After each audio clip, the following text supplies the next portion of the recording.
Você já parou para pensar como a literatura brasileira guarda verdadeiras joias que atravessam gerações?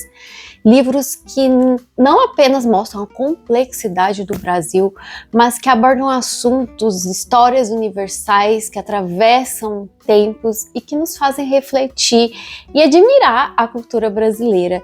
Pensando nisso, ontem eu li um livro nacional que é o de crônicas e me inspirou bastante a criar esse vídeo, porque eu trouxe 7 histórias nacionais clássicas, curtas, para você ler e ir até o final do ano, né? Estamos enterrando em breve 2024 e nessa época do ano muitos leitores gostam ali de cumprir algumas metas não realizadas durante o ano, gostam de ler livros mais curtos, até para bater metas de leitura. Eu te entendo, então eu trouxe aqui joias da literatura brasileira, clássicos maravilhosos, curtos, para você cumprir metas. E eu sei que esses vídeos são muito queridos aqui no canal, então eu gosto de 7. 7 é um número que eu acho maravilhoso.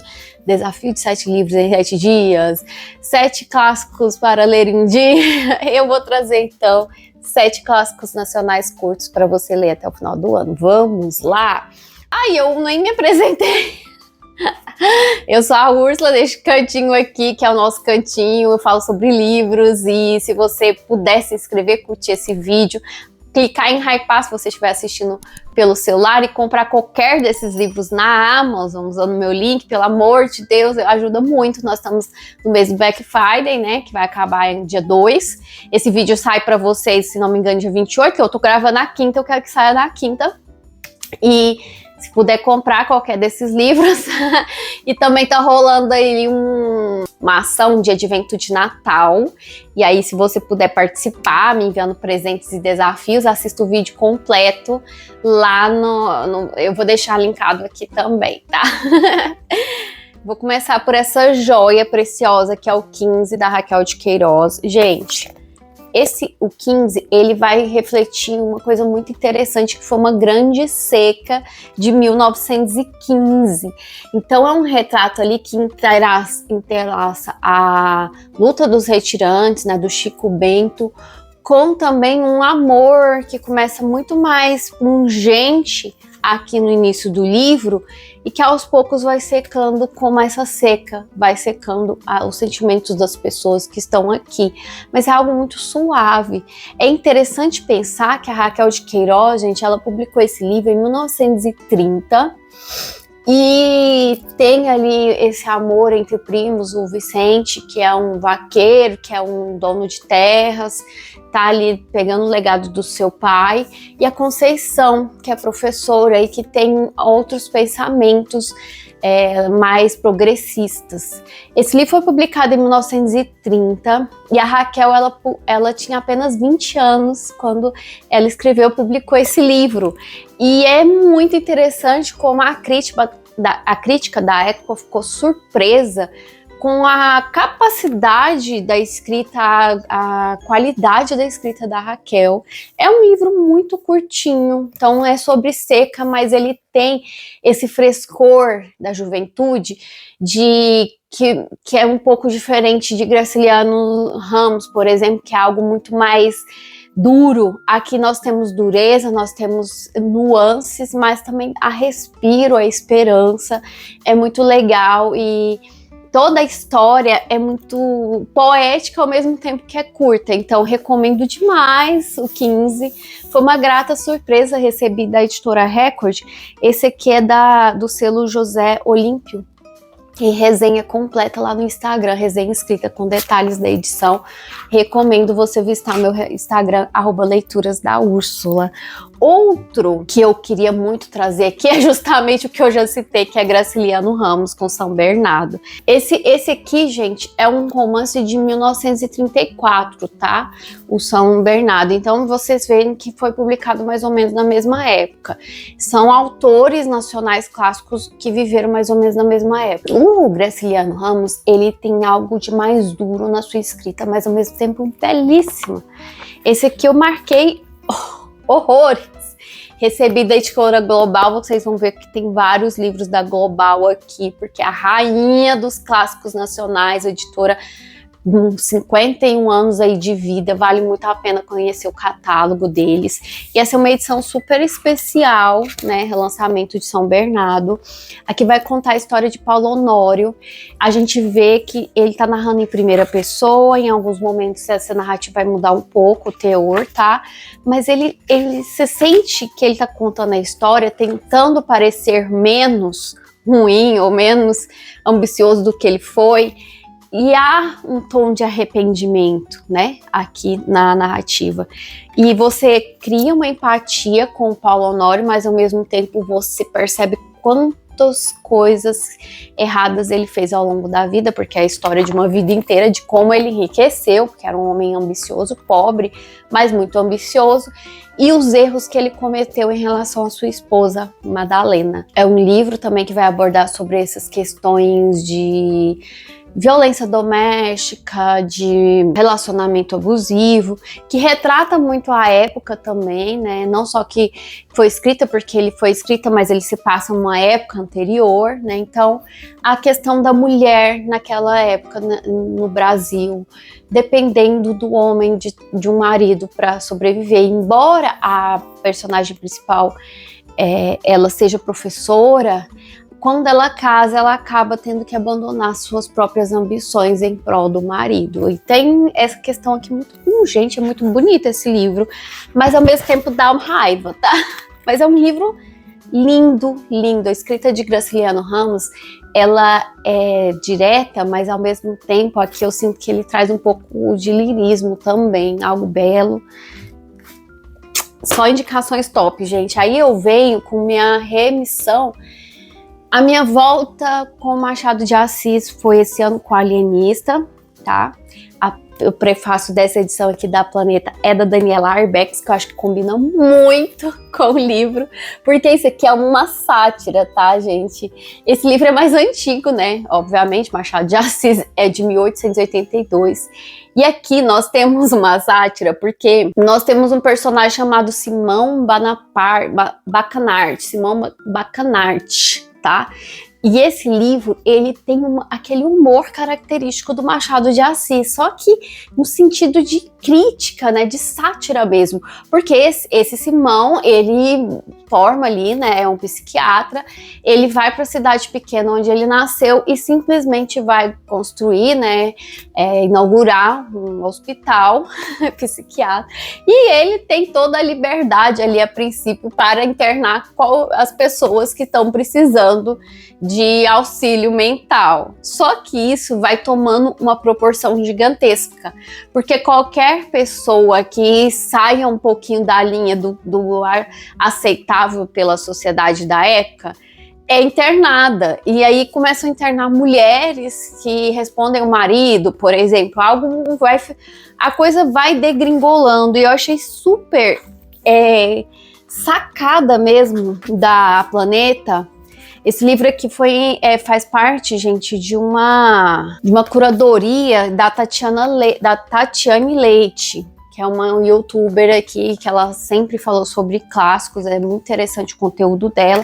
Então, eles estão fazendo essa coleção de clássicos, só que esse é o primeiro, ainda não saiu outros, tá? Eu tô aguardando, inclusive, da editora Planeta. A edição tá muito linda. E eu acho que foi uma sacada gigante da editora e da Tatiane, pedir para a Daniela fazer o prefácio, porque a Daniela tem um livro publicado, né, que é Holocausto Brasileiro, é uma coisa horrorosa que aconteceu no Brasil, e esse livro aqui, O Alienista, embora ele tenha sido publicado há muito tempo atrás, ele casa bastante mesmo com o que a Daniela viu lá naquele hospital psiquiátrico em Barbacena, estava esquecendo o nome, tá, gente?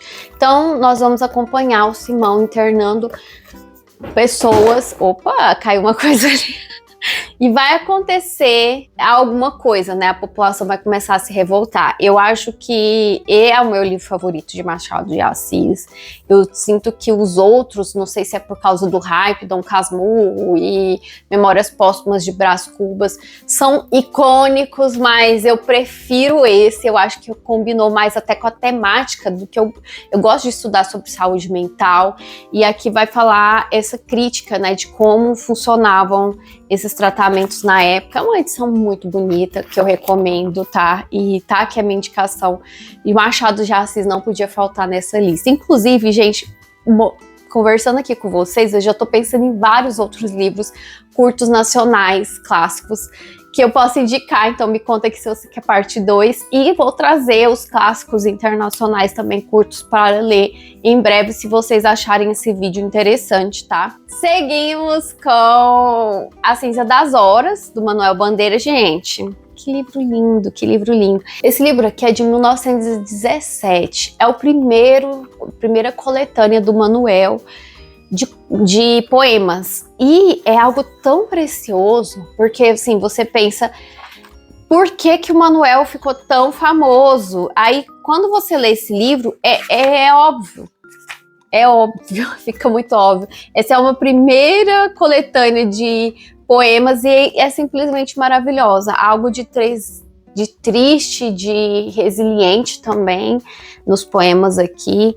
O Manuel sofreu a vida inteira com tuberculose e nesse momento da vida, embora ele fosse muito jovem, o prognóstico dele não era bom. Então, a melancolia aqui, há muito sobre a brevidade da vida. Eu tenho alguns poemas favoritos. Aí, inclusive, esse é da Global. Eu tenho aqui a antologia poética de Manuel Bandeira, que obviamente eu não trouxe porque ela é muito maior. Inclusive, nessa coletânea, nós temos alguns poemas retirados de A Ciência das Horas, tá? Aqui, tá? E nessa coletânea aqui, eu no final, no sumário, no índice, eu separo tanto os meus favoritos com coraçãozinho, como esses pontinhos de marrom. São os poemas que tem na antologia poética. Úrsula, você acha que eu compro só a antologia poética? Não. Tem muitos poemas aqui que não foram selecionados para essa antologia e eu gostei bastante de encontrar aqui. Então, tá cheio de coelhinhos. Mulan que me deu esses coelhinhos e eu usei muito. Achei que ia ficar divertido, embora não sejam poemas divertidos. Ai, Úrsula, nossa, você vai me indicar livros de poemas? Eu não leio poemas. Dê uma chance! Dê uma chance! Ai, às vezes eu indico coisas aqui, as pessoas, eu não leio contos, não leio crônicas, não leio poemas. Eu sei que tem gente que gosta só de ler romance, mas se dê uma oportunidade, se desafie, porque é maravilhoso, gente. Eu também não era de ler poemas e hoje eu tô super viciada. É uma questão de iniciar mesmo. Muito bom. Acho que seria injusto se eu não trouxesse João Guimarães Rosa para essa lista inicial, também da Editora Global. Tem um vlog lendo esse livro, e aqui nós vamos acompanhar a história do Miguelinho, gente. É um menino muito pobre, que ele vai crescer numa região ali muito pobre também, a família numerosa, vivendo, né, sobrevivendo em meio a tanto miséria. É um livro que faz a gente refletir bastante. A escrita do João é simplesmente linda. Eu marquei muito esse livro. E ele é considerado, acho que uma novela, porque é muito curtinho, tá? E eu acho que do João, eu tô começando a ler gente, que tá sendo desafiador. Que é esse aqui, ó. No Urubu, Quaquá, no Pinhém. Gente, que livro complexo. Então aqui, para quem nunca leu João Guimarães Rosa, é uma ótima porta de entrada, porque é uma linguagem mais simples, é uma linguagem fluida, é uma história mais que é linda e simples ao mesmo tempo, triste demais, mas com algo uma melancolia poética mesmo. E eu acho que vale muito a pena. O Campo Geral foi publicado em 1956, tá? Então, já nos anos 50, uma das obras que eu citei até agora é a mais recente, tá? Não sou Úrsula se não indicar Cecília Meirelles. Sim, mais um livro de poemas. Esse aqui é um dos mais famosos dela, porque ela faz um trocadilho, eu diria, ela faz uma analogia ao mar, às águas. A Cecília gostava muito de relacionar essa brevidade da vida, essa fluidez da vida com a água, com o mar, e tem vários de seus livros, tem esse teor que eu acho que é uma conexão que me fez gostar dessa obra dela tão maravilhosa, tão peculiar. E também tem musicalidade. Então, duas coisas que eu amo. A Cecília gostava de viajar demais. Ela amava o mar, a maresia, essa movimentação que o mar tinha. E ela amava música, poderia facilmente ir por esse lado se tivesse tido a oportunidade. Então, os poemas dela têm muitas rimas, muita musicalidade, muito ritmo. E é algo belíssimo de se ver, algo pungente. Conhecendo a Cecília, gente, ela era uma pessoa que teve tudo para desistir da vida, porque ela ficou órfã muito jovem, foi criada pela avó, e depois ela teve o primeiro esposo que desistiu de viver, né, desviveu, e mesmo assim ela continuou firme com suas 3 filhas, e deu a volta por cima, não uma, mas várias vezes. Eu fico emocionada com a história dela, então eu acho lindo, lindo. Eu amo os poemas, eu até quero recitar um para vocês em um vídeo, se vocês acharem interessante, me fala aí que eu recito. Não vou recitar aqui porque vou me emocionar e eu preciso estar psicologicamente preparada. Mas tem resenha, todos esses eu acho que tem resenha lá, mais global, né? Maravilhosa, me enviando Cecília, fazendo aí minha coleção de Cecília cada vez maior. Todas as meus livros de Cecília são da editora Global. Por fim, o precursor desse vídeo, que foi Oswald de Andrade. Aí vem a indicação polêmica, que algumas pessoas vão virar o narizinho, sim, porque são crônicas. Eu fico um pouco preocupada com pessoas que confundem crônicas com contos. Já aconteceu isso nos comentários, não uma, mas várias vezes, e aí me preocupa.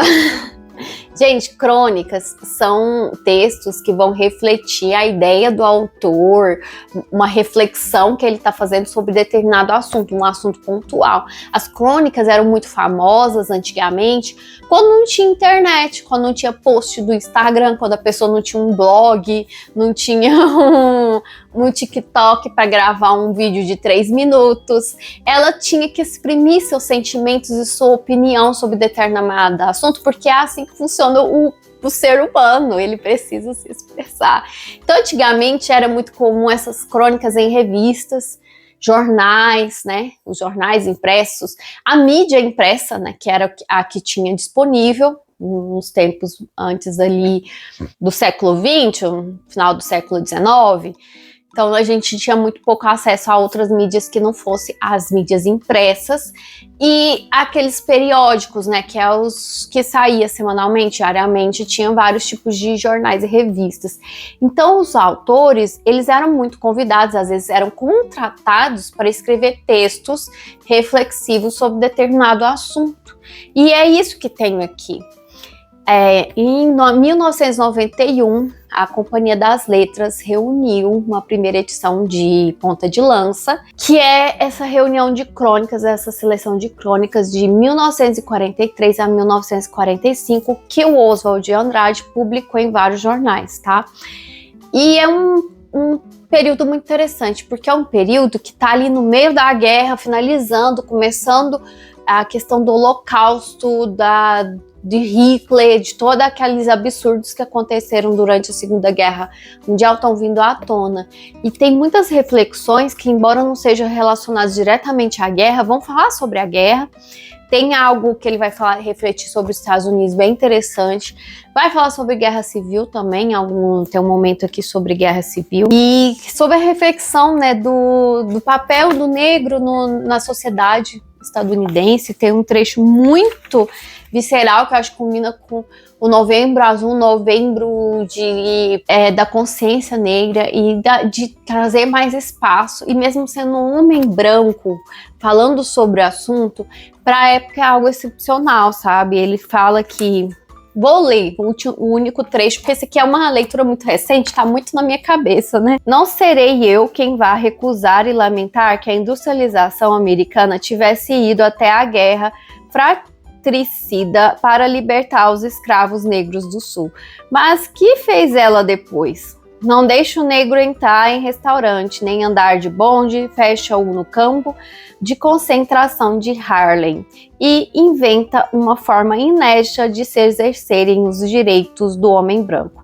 A linhocracia.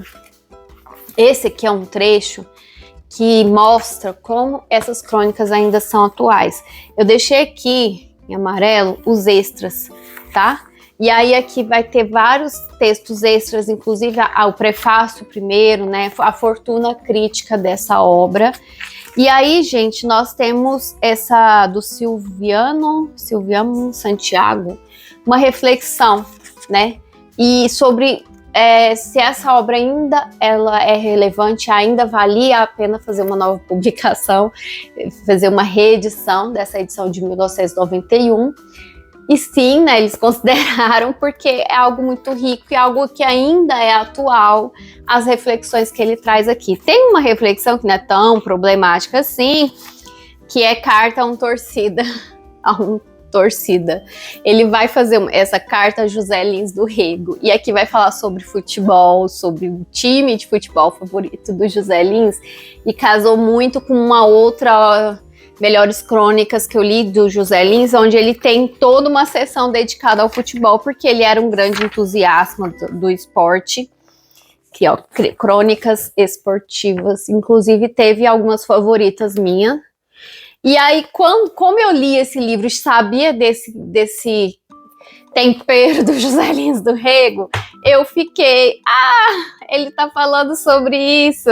Então, assim, gente, vai ter momentos que você pode se sentir perdido e vai ter momentos que você vai ficar reflexivo sobre o momento, estudo sobre momentos, né, de Oswald de Andrade, que ele vivia na época. E é muito interessante, também me despertou gatilhos, que eu coloquei aqui, gatilhos foram despertados, preciso ler A Montanha Mágica, Ulisses e Energia. Preciso ler Euclides da Cunha e ler mais Jorge Amado. Ele dedica muitas partes a Jorge Amado.